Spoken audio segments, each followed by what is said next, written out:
दोस्तों स्वागत है आपका इनसाइट नॉलेज की एक और नई वीडियो में। आज की इस वीडियो में हम डिफेंस से जुड़ी दो काफी इंटरेस्टिंग खबरों के बारे में बात करने वाले हैं, जिसके तहत हमारी पहली खबर भारत में पब्लिक सेक्टर डिफेंस कंपनियों के प्राइवेटाइजेशन से जुड़ी हुई है, जिसे लेकर अब भारत एक काफी बड़ा कदम उठाने जा रहा है, जो हमारी एक बड़ी पब्लिक सेक्टर कंपनी को और भी ज्यादा इफेक्टिव बना देगा, ताकि भारत की पब्लिक सेक्टर कंपनियां प्राइवेट मैनेजमेंट के साथ मिलकर ग्लोबल लेवल पर डिफेंस एक्सपोर्ट के मामले में तेजी से आगे बढ़ सके, जिससे भारत के अंदर डिफेंस इकोसिस्टम तेजी से मजबूत हो सकेगा। वहीं पर हमारी आज की दूसरी खबर डीआरडीओ द्वारा अगले कुछ ही समय में कंडक्ट किए जाने वाले एक ऐसे टेस्ट को लेकर है, जो चीनी नौसेना के पास मौजूद 60 से भी ज्यादा पनडुब्बियों के लिए काल की तरह विकसित किया जा रहा है, जिसके भारतीय नौसेना में शामिल हो जाने के बाद हम हिंद महासागर में चीन की किसी भी पनडुब्बी को कई किलोमीटर दूर से ही तबाह कर सकेंगे, जिसकी वजह से चीन भारत के इस परीक्षण से काफी ज्यादा डरा हुआ है, क्योंकि इस परीक्षण के साथ भारत अपनी एंटी सबमरीन कैपेबिलिटी में ऐसी बढ़ोतरी करेगा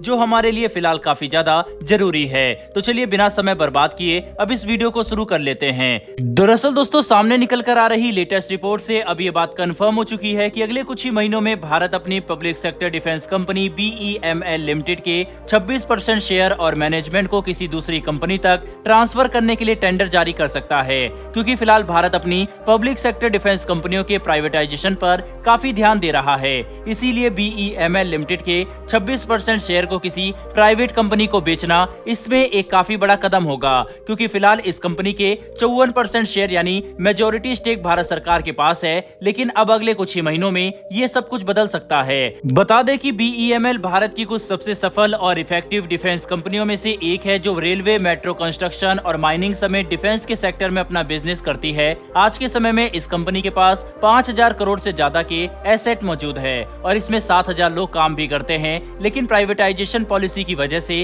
अब भारत सरकार अपनी मेजॉरिटी स्टेक किसी दूसरी कंपनी को ट्रांसफर करना चाहती है। इसके लिए बहुत जल्द ही प्रोसेस शुरू कर दिया जाएगा। बता दें कि पिछले कुछ महीनों में BEML के 26% शेयर खरीदने के लिए काफी कंपनियों ने रुचि दिखाई, जिसे देखकर भारत काफी खुश है, क्योंकि हम इस कंपनी के सिर्फ मेजॉरिटी शेयर ही नहीं बल्कि मैनेजमेंट भी उस कंपनी को ट्रांसफर कर देंगे, जो हमसे 1500 करोड़ की कीमत पर 26% शेयर खरीदेगी। यानी BEML के सारे ऑपरेशन और बिजनेस एक प्राइवेट कंपनी संभालने वाली है, जो काफी अच्छी बात है, क्योंकि हम ये बात अक्सर देखते हैं कि जब भी किसी पब्लिक कंपनी का प्राइवेटाइजेशन किया जाता है और मैनेजमेंट प्राइवेट कंपनियों के हाथ में दी जाती है, तब उस कंपनी का रेवेन्यू और प्रॉफिट अपने आप ही बढ़ने लगता है। साथ ही उस कंपनी के अंदर ऑपरेशन भी ज्यादा सरल और सफल होते हैं, जो कंपनी के ओवरऑल ग्रोथ में काफी मददगार साबित होता है। बहरहाल दोस्तों, बढ़ते हमारी दूसरी खबर की तरफ, लेकिन उससे पहले भारत सरकार का ये फैसला कि इसको प्राइवेटाइजेशन करना है, क्या ये सही है नहीं, अपनी राय कमेंट बॉक्स में जरूर बताइएगा। दरअसल दोस्तों, अब ये खबर डीआरडीओ की तरफ से निकलकर सामने आ रही है, जिसके तहत अगले कुछ ही समय में भारत अपने एक हैवीवेट टॉर्पीडो का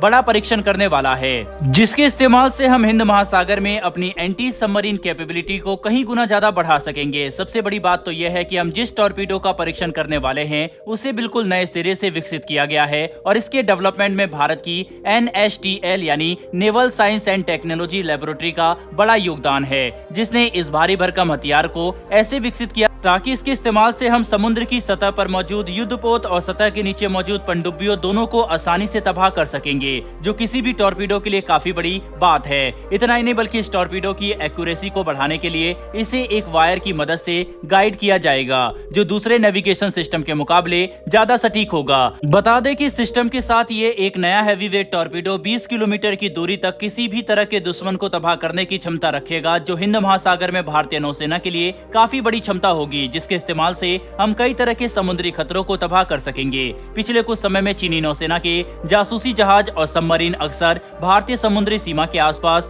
देखे गए हैं, और कई बार तो चीन के जासूसी जहाज भारत के किसी जरूरी मिसाइल परीक्षण से ठीक पहले हिंद महासागर में आकर खड़े हो गए हैं, ताकि वह उस मिसाइल के बारे में जरूरी जानकारी कलेक्ट करके चीन वापस भेज सके। ऐसे में भारत ये बात अच्छे से समझ चुका है कि अगर हमने हमारी एंटी सबमरीन कैपेबिलिटी पर ध्यान नहीं दिया, तो आने वाले 5 से 10 सालों में चीनी नौसेना हिंद महासागर में भारत के लिए एक काफी बड़ी चुनौती बन जाएगी और ऐसा हम बिल्कुल भी नहीं होने दे सकते। कुल मिलाकर समझने की कोशिश करें तो भारत अपनी नौसेना को मजबूत करने के लिए काफी बड़े कदम उठा रहा है, जो कि काफी अच्छी बात है। लेकिन वहीं पर आपको क्या लगता है कि क्या भारत का अपनी पब्लिक सेक्टर कंपनियों का प्राइवेटाइजेशन करना एक अच्छा कदम है या फिर नहीं? अपनी राय कमेंट बॉक्स में जरूर बताइएगा और साथ ही ऐसी वीडियो के लिए चैनल को सब्सक्राइब कर बेल नोटिफिकेशन अवश्य दबा लें। फिर मिलेंगे ऐसी एक नई वीडियो के साथ। धन्यवाद। जय हिंद।